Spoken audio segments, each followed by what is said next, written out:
Baik, Assalamualaikum warahmatullahi wabarakatuh. Mohon maaf teman-teman semua, pada sesi keempat hari ini saya berhalangan hadir secara langsung melalui Zoom karena memang Prodi Manajemen sekarang tengah melakukan akreditasi supaya misalnya bisa mendapatkan akreditasi unggul teman-teman. Mohon doanya juga.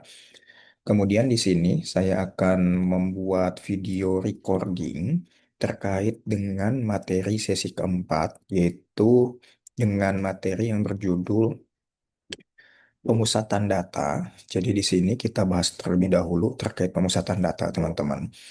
Tapi di sini saya akan menjelaskan terkait absensi nantinya. Absensi akan saya lihat dari mahasiswa yang mengumpulkan tugas di web kuliah secara tepat waktu. Jadi silakan teman-teman lihat tugas 4 yang ada di web kuliah untuk jadwal deadline waktu pengumpulannya.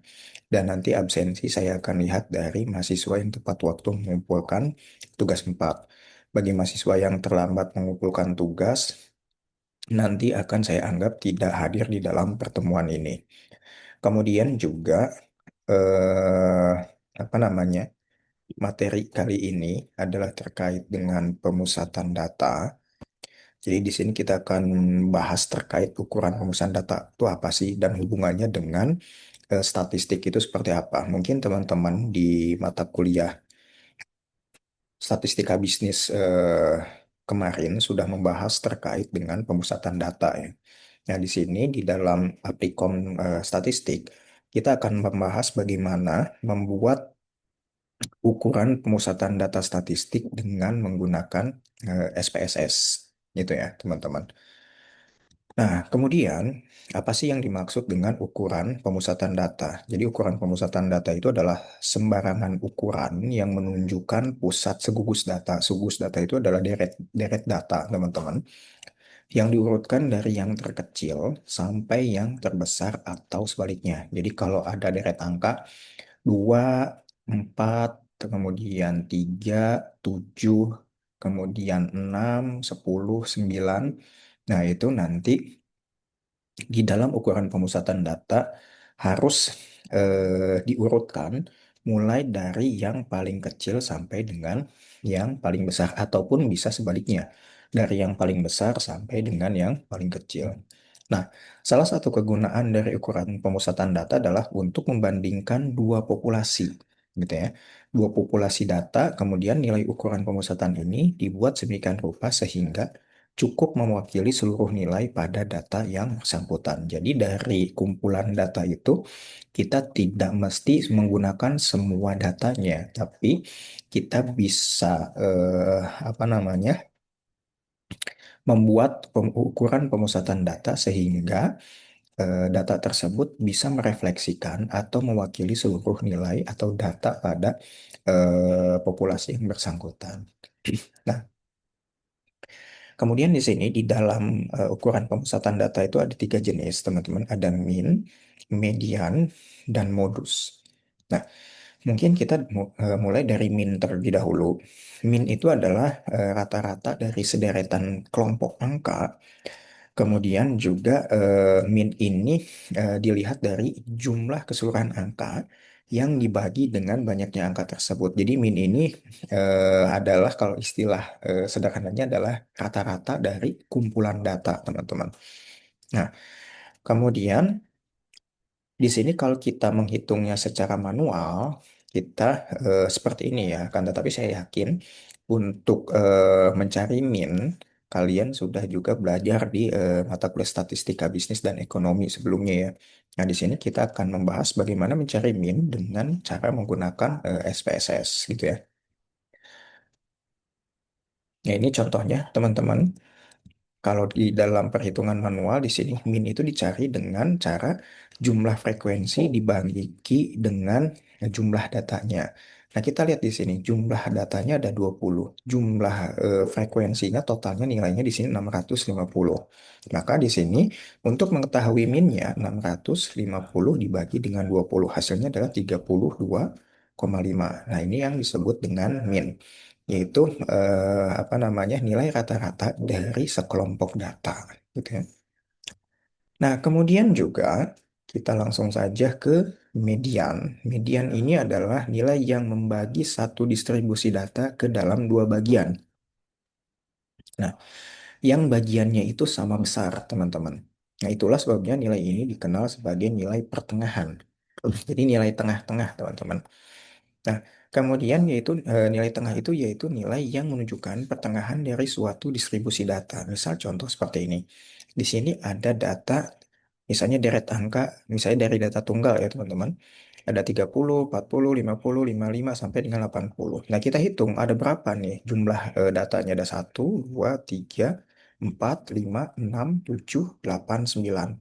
Berarti kita harus mencari nilai tengah dari 9 deret angka ini. Jadi sisi kiri dan sisi kanannya itu harus sama besar. Contohnya di sini. Sisi kiri harus ada 4, 1, 2, 3, 4. Karena jumlah total datanya 9. Sisi kanan juga sama. Harus ada 4, 1, 2, 3, 4. Oke. Nah, kalau datanya ganjil, kita dengan sangat mudah menentukan nilai tengah dari suatu deret angka. Tapi kalau nilainya adalah genap, bagaimana kita menentukan nilai tengah dari deret angka? Misalnya di sini nilai deret angkanya ada 10, misalnya 1, 2, 3, 4, 5, 6, 7, 8, 9, 10. Ini kan data genap, teman-teman. Kalau data genap, berarti kan kalau kita sudah membagi sama besar antara sisi kanan dengan sisi kiri, berarti kan nilai tengahnya ada dua nih. Misalnya di sini nilai tengahnya adalah 60 dan 65. Maka kita totalkan kedua nilai tengah ini kemudian dibagi dengan dua. Makanya di sini 60 dibagi 6 ditambah 65 dibagi dengan dua sama dengan 62,5. Berarti mediannya atau nilai tengah dari 10 deret angka ini adalah 62,5. Ya, teman-teman. Nah, mungkin kita tidak akan membahas bagaimana perhitungan manualnya ya. Kita mungkin nanti langsung praktek bagaimana mencari median atau nilai tengah menggunakan SPSS gitu ya. Nah, kemudian yang terakhir modus. Modusnya apa sih? Modus ini adalah nilai yang mempunyai frekuensi yang paling banyak. Yang paling banyak muncul di dalam suatu deret angka itu apa sih, angka berapa sih gitu ya. Nah, misalnya kita lihat di sini. Kalau datanya data tunggal, misalnya di sini. Nilai 8 jumlahnya ada 6, nilai 7 jumlahnya ada 9, nilai 6 jumlahnya ada 19, nilai 5 jumlahnya ada 6. Total keseluruhan data ini adalah 40, tapi nilai angka 6 di sini adalah nilai yang paling banyak muncul sebanyak 19 kali. Nah, ini yang dinamakan modus. Maka modusnya adalah angka 6 kalau misalnya dari data tunggal seperti ini, gitu ya. Nah, kemudian kalau dalam bentuk interval gimana? Nah, kalau bentuk interval gini, kita lihat misalnya nilai 26 sampai 30 jumlahnya ada 7. Nilai 31 sampai 35 nilainya ada 8. Nilai 36 sampai 40 nilainya ada 5. Berdasarkan frekuensi, di sini yang paling banyak kan 8 ya. Terus nilainya adalah intervalnya 31 sampai 35. Caranya adalah untuk menentukan modusnya adalah nilai batas interval. Di sini rumusnya ya, MO atau modus sama dengan L ditambah dalam kurung D1 dibagi D1 ditambah 2 dikali dengan I. I itu adalah kelas intervalnya. Nah, kalau kita lihat di sini, nilai L-nya, L di sini adalah batas bawah interval. Batas bawah interval ini harus kita kurangi 0,5 terlebih dahulu, teman-teman. Misalnya di sini kan 31. Dikurangi 0,5 jadi 30,5. Ditambah D1-nya di sini. D1 di sini adalah eh, jumlah atau selisih antara nilai tengah dengan nilai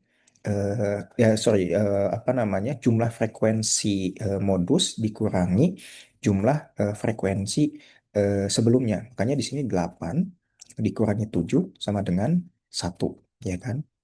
Nah, kalau D2 selisih frekuensi modus dengan frekuensi kelas sudah modus. Kalau tadi sebelum, ya kan, nilai 7 itu kan sebelum nilai 8. Makanya itu disebut D1. Kalau D2, di sini angka 5, yaitu nilai modus setelah nilai modus gitu ya. Di sini kan ada 5, berarti 8 dikurang 5. Maka di sini 1 dibagi 1 ditambah 3 dikali. Nah, dikali I. I ini adalah kelas intervalnya. Kelas intervalnya di sini kita lihat nilai 31 ke 35 itu ada berapa angka? Kita hitung 31, 32, 33, 34, 35. Oh, ada 5. Nah, berarti di sini kelas internalnya ada 5.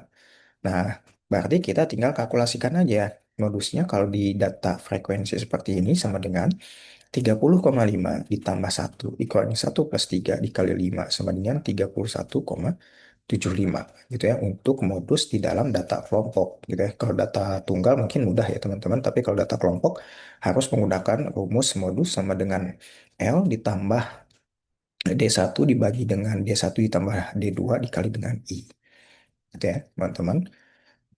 Oke, mungkin kita langsung saja ke apa namanya tabulasi data menggunakan SPSS di dalam mencari min, modus, dan median, teman-teman. Oke, di sini saya sudah membuat ini ya, membuat latihan soal terkait dengan apa namanya materi kita di sesi 4 kali ini. Nah, di sesi 4 kali ini kita lihat teman-teman. Misalnya di sini ya, sebuah perusahaan retail ingin menganalisis kinerja. Kinerja apa? Kinerja pendapatan dan aktivitas transaksi dari 20 orang pelanggannya dalam satu periode tertentu. Data yang dikumpulkan mencakup data pendapatan, pendapatan ini dalam juta rupiah, serta jumlah transaksi pembelian produk masing-masing pelanggan. Jadi si perusahaan retail ini ingin menganalisis kira-kira si pelanggan dengan jumlah pendapatan tertentu seberapa banyak sih membeli produk yang dijual oleh perusahaan retail tersebut. Misalnya contoh, Pak Andi di sini pendapatannya 5 juta. Jumlah transaksinya dengan pendapatan 5 juta ini membeli produknya adalah sebanyak 10 kali. Sampai dengan di sini Pak Tono pendapatannya 6 juta, membeli produk yang dijual oleh perusahaan retail ini sebanyak 12 kali. Nah, di sini perusahaan ingin mengetahui ukuran pemusatan data dari 20 pelanggan tersebut. Pemusatan datanya berupa min, median, dan modus.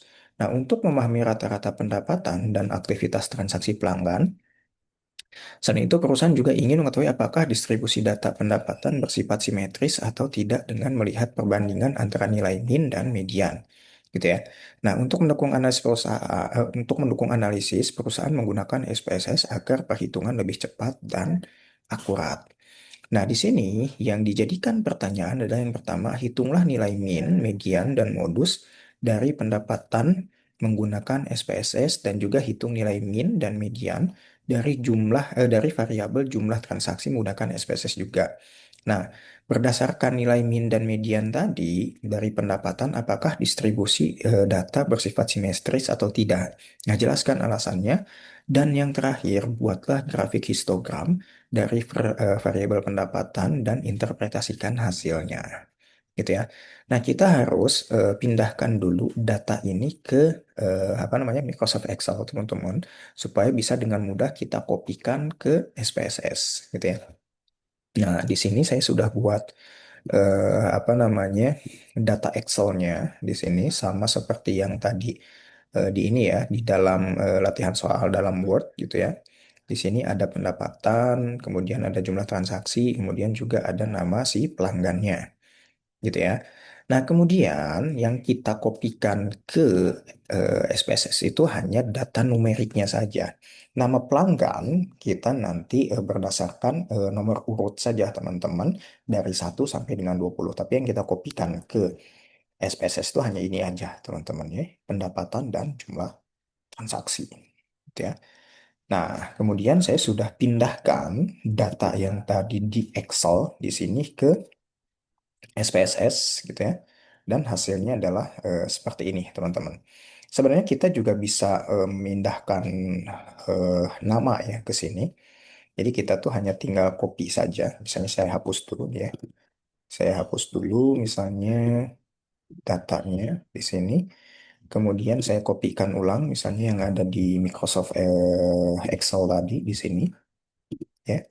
Dan ingat teman-teman, yang dikopikannya itu jangan dengan judul kolom dan judul baris, hanya datanya saja. Misalnya dari Andi di sini ya, sampai dengan bawah di sini jumlah pelanggannya. Kemudian di sini ada dua data. Ada dua sheet di dalam SPSS, ada data view dan variable view. Untuk mengkopikan data dari Excel tadi, kita kopikan di data view di pojok kiri atas atau di kolom satu baris ke satu. Nah, kita tinggal Ctrl V di sini.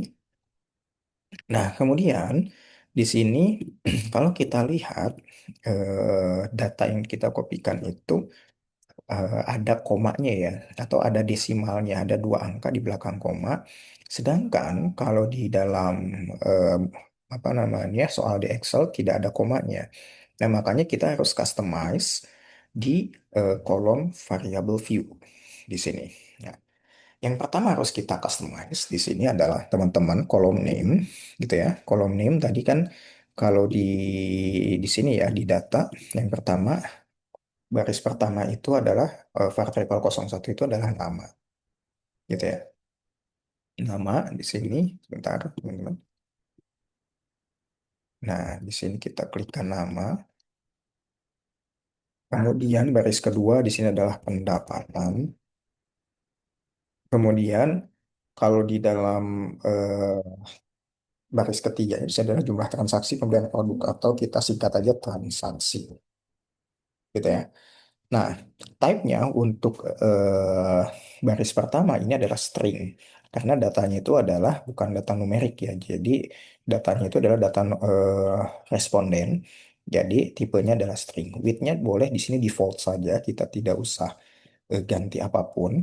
Nah, desimalnya di sini juga karena data string ini tidak ada desimalnya, maka kita nolkan saja tidak apa-apa.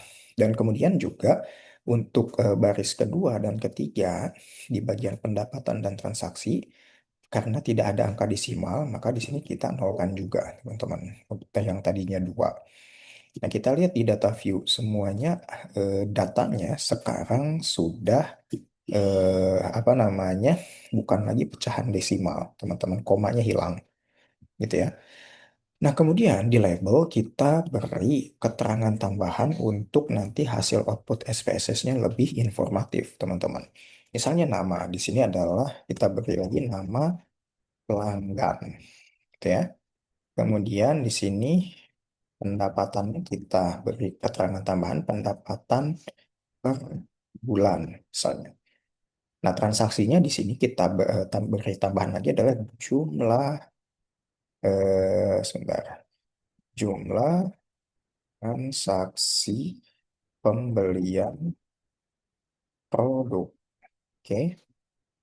Nah, datanya sudah siap, teman-teman. Untuk kolom value, missing, kolom, align, share sampai dengan row, kita abaikan saja pengaturannya secara default, gitu ya. Kita nggak usah ubah apapun.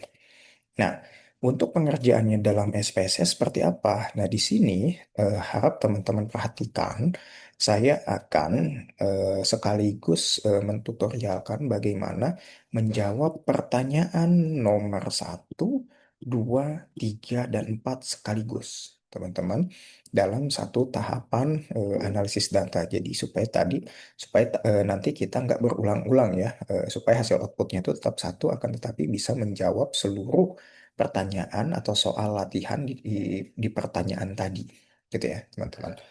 Nah, langkah pertama adalah setelah datanya siap, kita klik yang namanya Analyze, kemudian di sini Descriptive Statistik, kemudian pilih frekuensi. Nah, kemudian akan muncul tabel frekuensi dan kita pindahkan seluruh variabel dari nama pelanggan, pendapatan, sampai dengan jumlah transaksi ke kolom variabel. Nah, kemudian kita klik statistik, kemudian kita klik kuartil, min, median. Awalnya itu nggak ada, ini tuh tidak ini ya teman-teman, tidak terklik. Jadi yang terklik itu pas pertama adalah hanya kuartil. Nah, kita tambahkan di sentral tendensinya, kita klik min, median, modu, sama sum. Di percentile value-nya kita hanya klik kuartil. Di dispersion-nya kita klik range, minimum, maksimum. That's it, itu aja teman-teman. Supaya nanti hasil outputnya pun tidak terlalu rame ya. Tapi kalau misalnya kalian juga ingin mengetahui varian, standar deviasi gitu ya, boleh kalian juga klik gitu ya. Nah, misalnya setelah selesai kita langsung klik continue, kemudian kita ke chart. Karena tadi di dalam soal kita diminta di sini untuk membuat histogram dari data 20 pelanggan perusahaan retail tadi. Nah, karena dimintanya histogram bukan apa namanya bar chart ataupun pie chart, maka kita klik histogram. Kemudian kita pilih continue, maka kita tinggal klik OK. Setelah ini langsung muncul seluruh hasil output SPSS-nya, teman-teman, dari pertanyaan atau soal nomor 1 sampai dengan ke 4. Nah, dari seluruh output tabel yang muncul, tinggal kita pindahkan ke Microsoft Word untuk diinterpretasikan. Nah, nanti setelah ini kalian apa namanya kopikan seluruh apa namanya seluruh hasil output SPSS ke Microsoft Word seperti ini. Ya, sebentar teman-teman. Nah, ini dia. Kita kopikan misalnya, kita kopikan yang statistik di sini. Kemudian setelah itu tabel frekuensi di sini, teman-teman. Misalnya kita copy ke sini. Kemudian kita copy juga yang ini. Ya, kita copy juga yang histogram semuanya. Kita pindahkan ke sini ya, teman-teman, ke Microsoft Word supaya gampang untuk diinterpretasikan. Nah, di sini interpretasinya saya serahkan ke mahasiswa masing-masing, teman-teman. Jadi, interpretasinya juga sudah saya contohkan di pertemuan-pertemuan sebelumnya. Jadi nanti teman-teman untuk pengumpulan tugasnya adalah langsung hasil output SPSS-nya beserta interpretasinya gitu ya. Nah, misalnya contoh, oh di sini min-nya berdasarkan data 20 pelanggan perusahaan retail yang tadi sudah kita bahas, min-nya adalah untuk pendapatan per bulan ada 7. Berarti rata-rata pendapatan 20 pelanggan itu adalah 7 juta. Jumlah transaksinya rata-ratanya adalah 12,95 untuk ini ya apa namanya untuk 20 pelanggan perusahaan retail tadi. Mediannya di sini 7. Median ini kan adalah nilai tengah ya teman-teman. Dari 20 responden itu nilai tengahnya 7, jumlah transaksinya di sini 13 untuk nilai tengah. Nah, modusnya atau nilai yang paling banyak muncul adalah 6, berarti di sini untuk pendapatan per bulan adalah 6, berarti paling banyak dari 20 pelanggan perusahaan retail itu paling banyak berpenghasilan sebanyak 6 juta gitu ya. Dan jumlah transaksinya paling banyak juga adalah sebanyak 12 kali dari 20 responden tersebut. Nah, kalian interpretasikan seperti itu dalam bentuk narasi ya, teman-teman. Nah, itu salah satu bentuk interpretasinya. Nah, kalian juga interpretasikan keseluruhan tabel hasil output dari SPSS tadi beserta histogramnya gitu ya teman-teman. Nah, mungkin untuk materi di sesi 4 kali ini sudah selesai teman-teman. Jadi kalian bisa langsung ke tugasnya sebagai bentuk kehadiran kalian nanti gitu ya. Kalau misalnya tugasnya bisa dikirim lewat web kuliah, kalian kirim lewat web kuliah saja. Tapi kalau tidak bisa dikirim lewat web kuliah, kalian kirim melalui alamat email yang sudah tertera di dalam web kuliah gitu ya. Nah, misalnya di sini teman-teman, kalian itu diminta di dalam tugas sesi 4 ini adalah menyelesaikan soal sebuah perusahaan retail yang ingin menganalisis kinerja, pendapatan, dan aktivitas transaksi dari eh, 3X pelanggannya. Nah, seperti biasa teman-teman, angka X ini diubah menjadi angka terakhir dari NPM kalian. Kalau saya misalnya untuk simulasi ya, angka terakhir di NPM saya adalah 5. Berarti jumlah respondennya di sini adalah sebanyak 35 orang, teman-teman, atau 35 pelanggan. Karena X saya di sini adalah 5 misalnya. Sebentar. Oke. Nah, misalnya di sini 5. Nah, jadi 35 responden. Kemudian setelah itu kita diminta untuk membuat data pendapatan ya dalam juta rupiah. Sini. Misalnya data randomnya adalah dari 5 sampai 10. Kita tinggal klik sama dengan between di sini, kurung buka, kemudian untuk bottomnya 5, kemudian untuk topnya adalah 10, kemudian kurung tutup, enter. Sorry teman-teman, di sini titik koma ya, bukan koma, bukan koma. Nah, kemudian tinggal drag ke bawah. Nah, kita sudah punya data pertama. Kemudian data kedua, di sini kita diminta untuk membuat data random jumlah transaksi pembelian produk. Ya, jumlah transaksi pembelian produk. Oke. Nah, setelah itu, di sini kita sama juga ya, membuat data random, bisa sama dengan run between, kurung buka, kemudian dimintanya itu data randomnya dari 9 sampai dengan 17 gitu ya. 9 sampai dengan 17 kurung buka, enter. Kemudian tarik lagi ke bawah gitu ya. Nah, kita sudah punya data random gitu ya dari apa namanya soal tugas sesi 4 tadi gitu ya. Sekarang tinggal 3 adjust saja di sini supaya hasilnya lebih bagus gitu ya. Nah, data inilah yang kalian akan analisis nanti menggunakan SPSS. Sama seperti yang sudah kita bahas sebelumnya. Gitu ya, teman-teman. Baik, jika begitu pertemuan kali ini saya cukupkan, kemudian juga sampai ketemu nanti di pertemuan sesi 5 secara online. Itu ya. Saya akhiri perkuliahan kita hari ini. Selamat sore semuanya. Assalamualaikum warahmatullahi wabarakatuh. Jadi pertemuan kelima nanti bukan online teman-teman, sorry, onsite. Gitu ya, di kampus sesuai dengan jadwal masing-masing. Kemudian apa namanya?